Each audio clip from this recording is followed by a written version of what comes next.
Hello, my name is Ron Blue, and I'm asked many times, does it make a difference who's elected this year in our presidential election? And I would answer that yes and no.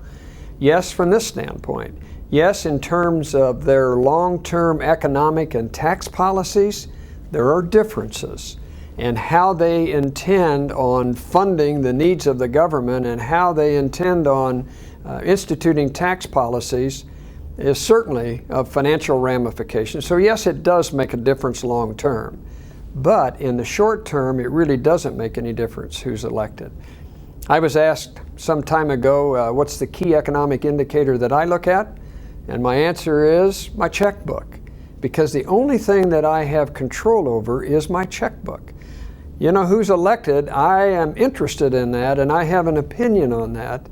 But the reality is, whoever's elected, the only thing I can ultimately control is my own checkbook. I'm going to be responding to however these presidential candidates and our new president is going to implement economic and tax policy.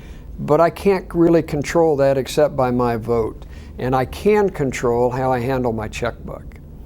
You know, I also, when I'm thinking about who's elected, I'm reminded of some Old Testament characters.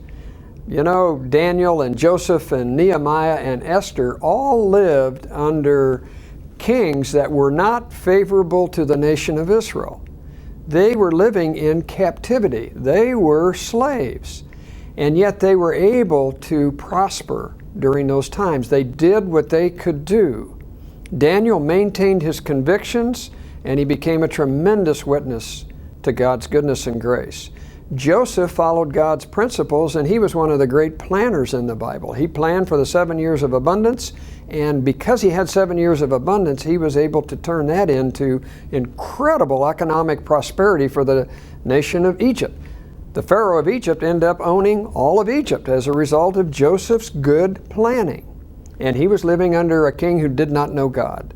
Nehemiah was another one. He was a cupbearer to the king. He ended up rebuilding the walls and reestablishing, to a large extent, the self-confidence and of the nation of Israel when the walls were rebuilt. Esther, you know what the famous words were from Mordecai?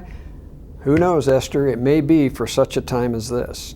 So no matter who's elected president, it may be for such a time as this that you and I have the opportunity to hold up ourselves as a witness to the grace of the Lord Jesus Christ.